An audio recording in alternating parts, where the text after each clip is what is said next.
Well, let's talk to political commentators Piers Pottinger and Jonathan Liss. So we're getting both sides of the argument here. Piers, we'll start with you on all of this. I mean, what beggars belief, frankly? I mean, the criminal investigation's underway and we have to let that just rumble on now. Yeah. But what beggars belief is this idea that nobody had any idea. It was all... Well, it's nonsense, of course. He wasn't called the Prince of Darkness for nothing. No, and also there were pictures of him at Epstein's birthday party circulating with the birthday card signed by Mandelson saying, "My best pal." Well, that's not a passing acquaintance. I mean, come off it. Everyone was talking about it. And... the Prime Minister chose Mandelson to be ambassador. And so, despite nothing to do with vetting, he chose him.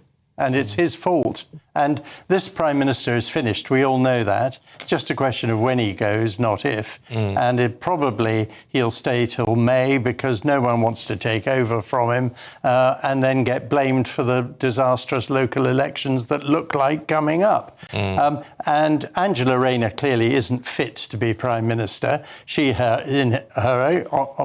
herself is facing and is still involved in an investigation.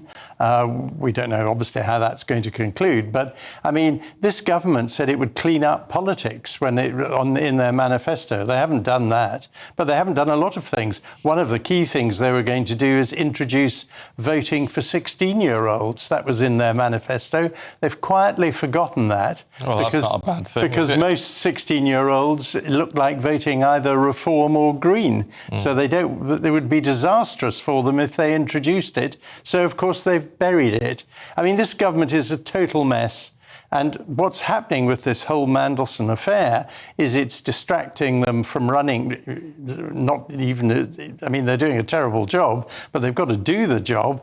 Now they can't because they're all focused on their own futures and this whole disastrous scandal. And if people who think Epstein was a Russian spy, well, the Russians would be rubbing their hands with glee, looking at the way it's hit the monarchy, it's hit the government.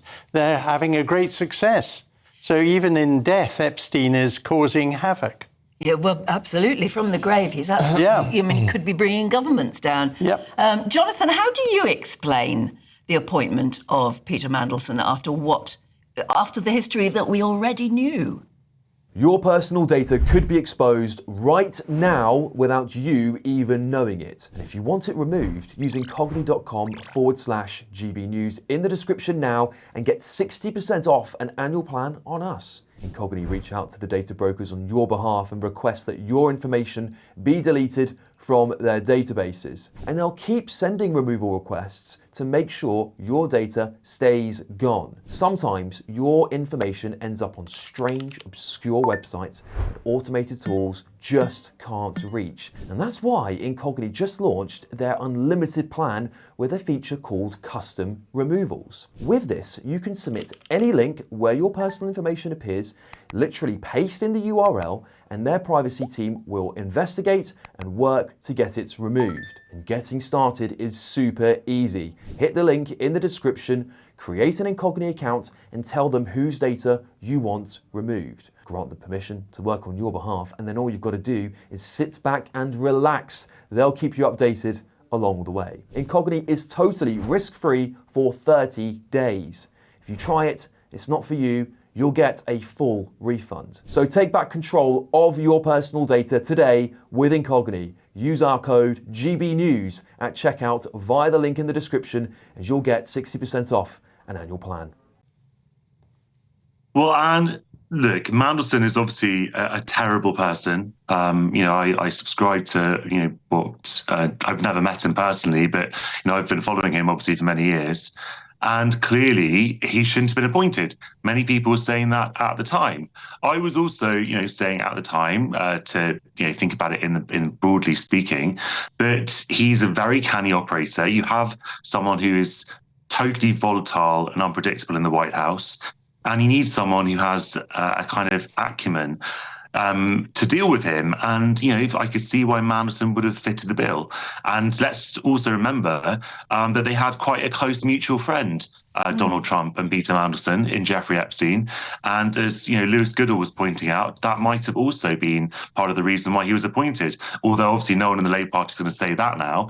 But Donald Trump is he's all over the Epstein files, more than Mandelson is.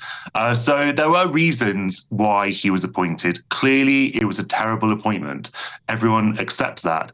And there should have been wiser counsel. The problem with Keir Starmer, one of the problems he has, is that he delegates things far too much to advisors and to other people, and doesn't necessarily have a grip on what's going on. And he should have known better, absolutely.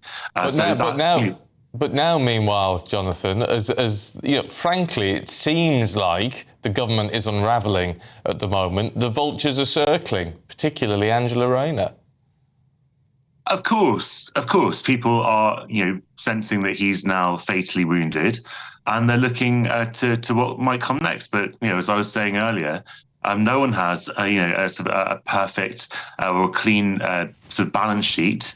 Streeting is very, very implicated by his relationship with Mandelson as well. Rayner still has this tax issue hanging over her, which hasn't been resolved by HMRC. People are talking about quite low-profile ministers like Al Carnes, a former Marine, I believe, or John Healey, the Defence Secretary. The most popular with the membership is Ed Miliband, the lunatic net zero zealot. You can disagree with people. You can disagree with political opponents without resorting to personal abuse. Ed Miliband is a very, very competent politician. He has some huge political talents. He's been at the very top of the Labour. He's been at the top of the Labour Party. You may disagree with him on net zero, but it doesn't make him a lunatic. Well, he's driving this country into bankruptcy by pursuing crazy policies that every expert around the world says are not going to work. That's lunacy. But I guess, Jonathan, that's clearly not true. I guess the key point with this is it looks like the cleanest candidate and the candidate who may be most popular with the membership is someone who was leader and failed. Yeah, absolutely. Now, that's a depressing picture for the Labour movement, isn't it? You have had political comebacks in the past. I mean, you had William Hague, who came back into but not as a leader. Not as leader. But people can change. I'm not saying that Ed Miliband should be leader. I'm saying that if he wanted to stand as a candidate, he'd be one of the candidates to stand. One interesting thing that you have in the Labour Party now is that because so many of the left-leaning people in the Labour membership have now left the party, so they feel like Labour has gone too much to the right, that actually that favours more centrist candidates, because the people on the left won't necessarily win favour with the membership. The soft left have been driving all the U-turns. They forced Starmer and Reeves to abandon their welfare reform. They keep forcing changes. The Labour Party is completely split. It's not a single unified party. It's absolute shambles. All parties are coalitions. Come on, I'm talking about the people who got Corbyn into power are no longer in the Labour membership. They split from the Labour Party. I mean, it shows you yet again that the Labour Party is destroying itself because it's a bunch of incompetent people only out for their own self-aggrandisement, like Peter Mandelson. Jonathan, the problem is if the party is becoming fragmented and destroying itself, as Piers says, it's not very good for the country, is it? We need a government that can govern. And at the moment, this government doesn't look as though it can. Yeah, that's where I take issue with it. I think that the key difference between, say, now and what was happening in the last days of Liz Truss or Boris Johnson is that you do have a functioning government. You may disagree with the government's policies, but you do have people who are keeping things running over. It's not as though I don't believe that the country is paralysed or in disarray. So the markets are not in free fall or anything like that. Things not are yet, ticking but they're along. showing signs of getting there. You have a political crisis right now, no doubt about it. But I don't believe that the cabinet ministers around the table are somehow failing in their duties because they're being distracted by Peter Mandelson. That is simply not the truth. But they're focusing more on the future of the Labour Party than they, as Anne said, than actually governing the people here. I don't think we are that's true. suffering as a result of this incompetent government, where everywhere you look, they either U-turn or fail. Obviously, there are huge political problems, and I agree there are issues of judgment, mostly created by themselves. And a lot of those are self-inflicted wounds. I absolutely agree with you. I'm not here to be a spokesman for the Labour Party. They have made a lot of mistakes. I'm here to provide some balance. I'm not saying that Labour's done everything right. That would be patently absurd. I don't believe that Ed Miliband is a lunatic. I think that we can find some middle ground between those two positions. All right, you two. There we will leave it. Thank you very much indeed. Well, Lord Mandelson has, of course, previously denied any wrongdoing in relation to Jeffrey Epstein, saying I was never culpable or complicit in his crimes like everybody else. I learned the actual truth about him after his death. He added that he'd relied on assurances of his innocence that turned out later to be horrendously false. And there's been no suggestion by the police that Lord Mandelson is suspected of any criminal offence. Yet they raid both his homes. Anyway, and searches of properties linked to him do not imply guilt or wrongdoing.